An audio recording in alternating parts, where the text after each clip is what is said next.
क्या इस देश में हमारे राष्ट्रीय प्रतीकों, राष्ट्रीय त्योहारों की कोई हैसियत नहीं है? क्या कोई भी डांस के नाम पर अश्लीलता और फुहड़ता परोस सकता है क्या? क्या किसी को सिर्फ माफी मांगने के बाद वाकई माफ किया जा सकता है? और सबसे अहम बात, क्या हिंदू धर्म के कुछ लोगों की आंखों पर सेक्युलरिज्म की पट्टी इस कदर बंधी हुई है कि उन्हें दिखाई ही नहीं देता कि वो इसकी आड़ में अपने ही धर्म का, उसी धर्म के लोगों का अपमान कर रहे हैं सिर्फ कुछ हल्की हरकतों के लिए? हम ऐसा क्यों कह रहे हैं, चलिए आपको विस्तार से बताते हैं। नमस्कार, मैं हूं स्वप्निल वर्मा और आप सभी देख रहे हैं कैपिटल टीवी उत्तर प्रदेश। 15 अगस्त का दिन, यानी कि भारत की स्वतंत्रता का दिन, आजादी के जश्न का दिन। उस दिन हर भारतवासी उत्सव मनाता है, संकल्प लेता है। एक ऐसा दिन जब हम स्वतंत्रता दिवस के अवसर पर देश की प्रगति में योगदान देने, उसकी एकता, अखंडता और सम्मान बनाए रखने का संकल्प लेते हैं, शपथ लेते हैं। ये भी कहते हैं, नमन करते हैं उन वीरों को, उन स्वतंत्रता सेनानियों को जिन्होंने भारत की मान, आन और बान के लिए सब कुछ अपना कुर्बान कर दिया। लेकिन वहीं पर सोचिए, अगर एक पढ़ा लिखा व्यक्ति ऐसी घटिया हरकत करे तो फिर क्या कहा जा सकता है? सबसे पहले आपको ये वीडियो दिखाते हैं।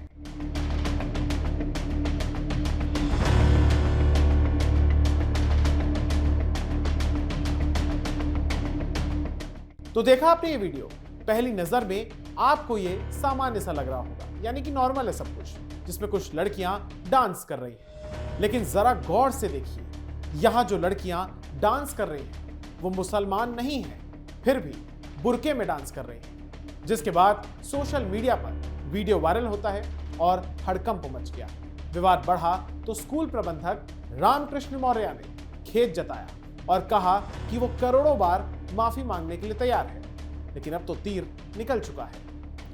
उन्होंने कहा कि कार्यक्रम का उद्देश्य केवल मनोरंजन था और किसी भी समुदाय की भावनाओं को ठेस पहुंचाना नहीं था।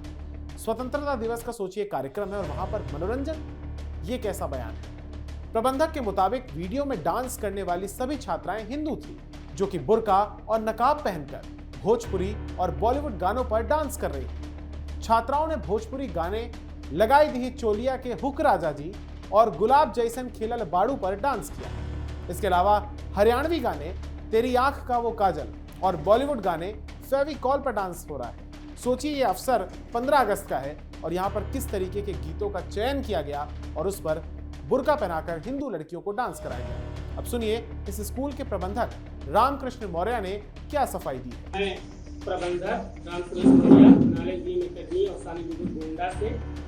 मेरे विद्यालय का एक वीडियो वायरल हो रहा है जो स्वतंत्रता दिवस के प्रोग्राम पर हुआ था। इसमें कुछ लड़कियों ने नकाब पहनकर डांस किया है, जिसमें कोई मुस्लिम बच्ची नहीं है, केवल उसमें सारी की सारी हिंदू लड़कियां हैं। और इससे अगर किसी समुदाय को ठेस पहुंच रहा है, किसी मुस्लिम भाई को या किसी अन्य समुदाय को दुख या तकलीफ हो रही है, तो उसके लिए मैं क्षमा मांगता हूं। मेरा उद्देश्य केवल मनोरंजन का था, उन बच्चियों का उद्देश्य केवल मनोरंजन का था, किसी समुदाय विशेष को ठेस पहुंचाना नहीं था। और मैं ये वादा करता हूं कि भविष्य में ये गलती मुझसे कभी नहीं होगी, और जो गलती मुझसे हो गई है उसके लिए मैं बार बार, करोड़ों बार क्षमा मांगने के लिए तैयार हूँ। दरअसल ये पूरा मामला उत्तर प्रदेश के गोंडा जिले के एक निजी स्कूल में, प्राइवेट स्कूल में स्वतंत्रता दिवस के कार्यक्रम का है, जहां का ये पूरा डांस वीडियो सोशल मीडिया पर वायरल होने के बाद विवाद खड़ा हो गया है। मामला गोंडा जिले के खुंडारे थाना क्षेत्र स्थित औसानी बुजुर्ग गांव का है। यहां पर नॉलेज बीम एकेडमी स्कूल में 15 अगस्त को स्वतंत्रता दिवस के मौके पर ही सांस्कृतिक कार्यक्रम आयोजित किया गया था। इस पूरे कार्यक्रम के दौरान छात्र छात्राओं ने अलग अलग परफॉर्मेंसेस दी, प्रस्तुतियां दी। इसी दौरान कुछ छात्राओं ने बुर्का पहनकर डांस किया। कार्यक्रम का किसी ने वीडियो बनाकर सोशल मीडिया पर पोस्ट कर दिया। इसके बाद वीडियो तेजी से वायरल होने लगा और इसको लेकर लोगों के बीच चर्चाएं शुरू हो गई। सोशल मीडिया पर विवाद बढ़ने के बाद स्कूल प्रबंधन की ओर से इस पूरे मामले पर सफाई आई। वीडियो में कुछ छात्राएं बुर्का पहनकर अलग अलग गानों पर डांस करती हुई नजर आ रही, जैसा कि हमने आपको शुरू में बताया। इसके बाद मामला बढ़ने के बाद स्कूल प्रबंधक रामकृष्ण मौर्य ने वीडियो संदेश जारी कर सफाई दी, वो भी हमने आपको सुनाया और माफी मांगी। प्रबंधक ने यहां तक कहा कि भविष्य में ऐसी कोई भी गलती नहीं होगी दोबारा और स्कूल की ओर से इसका पूरा ध्यान रखा जाएगा।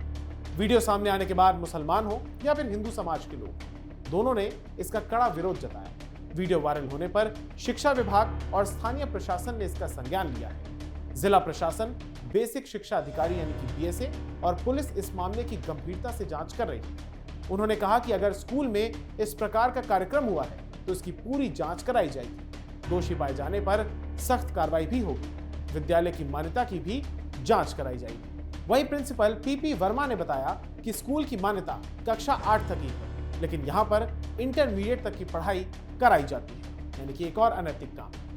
वैसे ये कोई पहला मौका नहीं है जब हमारे देश के किसी इलाके में ऐसी घटिया हरकतें और हिमाकतें हुई हैं। हाल ही में महाराष्ट्र के यवतमाल जिले के उमरखेड़ में भी यहाँ पर एक स्थानीय स्कूल में गणतंत्र दिवस के कार्यक्रम के दौरान बच्चों द्वारा एक पाकिस्तानी देशभक्ति गीत पर डांस किए जाने का मामला भी सामने आया था, जिस पर काफी विरोध हुआ और पुलिस ने एफआईआर भी दर्ज कराई थी। जांच भी हुई। स्कूल प्रशासन और प्रिंसिपल ने बाद में सफाई दी थी कि वो गाना या धुन किसी अन्य शो यानी कि तुर्की की सीरीज का था।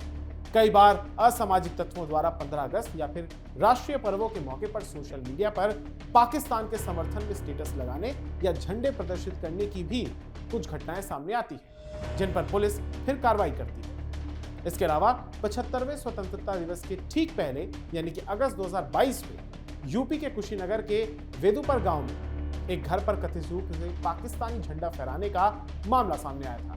स्थानीय लोगों की शिकायत के बाद पुलिस ने त्वरित कार्रवाई करते हुए झंडा उतरवा दिया था और आरोपी को गिरफ्तार करवा लिया था। अगस्त 2020 में भी देवास जिले के शिप्रा गांव में एक मकान की छत पर पाकिस्तान का झंडा लहराने का वीडियो वायरल हुआ था। इसके बाद पुलिस ने मकान मालिक को भी गिरफ्तार किया था, जिसमें परिवार ने बाद में अज्ञानता में बच्चे द्वारा किए जाने का ऐसा दावा किया था। इसके अलावा 15 अगस्त 2016 को भी राजस्थान की राजधानी जयपुर में एक व्यक्ति द्वारा अपने घर पर हरा झंडा, जो कि पाकिस्तानी ध्वज से मिलता जुलता था, फहराने के बाद पुलिस ने उसे हिरासत में ले लिया था। हालांकि शुरुआती जांच में सामने आया था कि वो व्यक्ति मानसिक रूप से अस्वस्थ था, यानी कि लगातार ऐसी फहरिस्त है जिसमें इस प्रकार की घटनाएं लगातार होती रही हैं राष्ट्रीय पर्वों के मौके पर। आपको बता दें कि भारत में राष्ट्रीय प्रतीकों, ध्वज, संविधान, राष्ट्रगान या राष्ट्रीय गीत का अपमान करने पर राष्ट्रीय सम्मान के अपमान की रोकथाम अधिनियम 1971 के तहत 3 साल तक की जेल, जुर्माना या दोनों की सजा हो सकती है। दोबारा अपराध करने पर कम से कम 1 साल की सजा अनिवार्य है। सार्वजनिक स्थान पर झंडे को जलाना हो, कुचलना हो, फाड़ना या फिर उसका अनादर करना भी अपराध है। इसमें 3 साल तक की कैद या जुर्माना हो सकता है। राष्ट्रगान या फिर राष्ट्रगीत का अपमान भी अपराध के दायरे में आता है। राष्ट्रगान जनगणमन गाने से जानबूझकर रोकना या इसके गायन में बाधा डालना दंडात्मक अपराध है।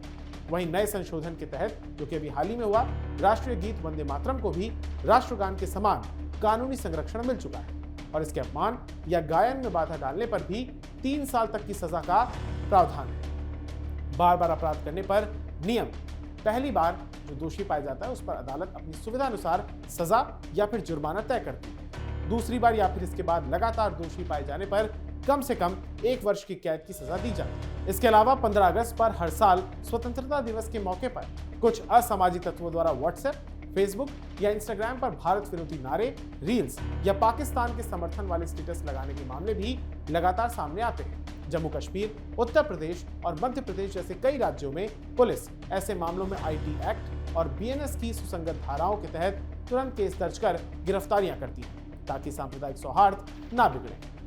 मई 2025 में पश्चिम बंगाल के बनगांव में भी कुछ शरारती तत्वों द्वारा इलाके में सांप्रदायिक अशांति फैलाने के उद्देश्य से एक शौचालय की दीवार पर पाकिस्तानी झंडे का स्टिकर लगाने और आपत्तिजनक नारे लिखने की कोशिश भी की थी, जिन्हें पुलिस ने तुरंत गिरफ्तार कर लिया था।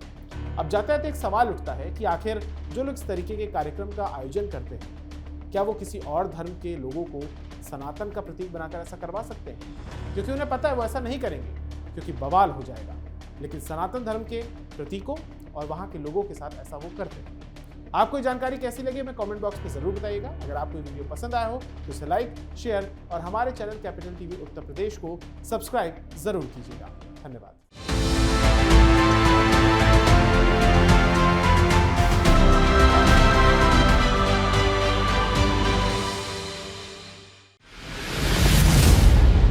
मैं राजनीति करता नहीं, पर राजनीति को बहुत गहरे तक समझता हूं। मैं लोगों के बीच रहता हूं, लोगों के मन को अच्छे से जानता हूं।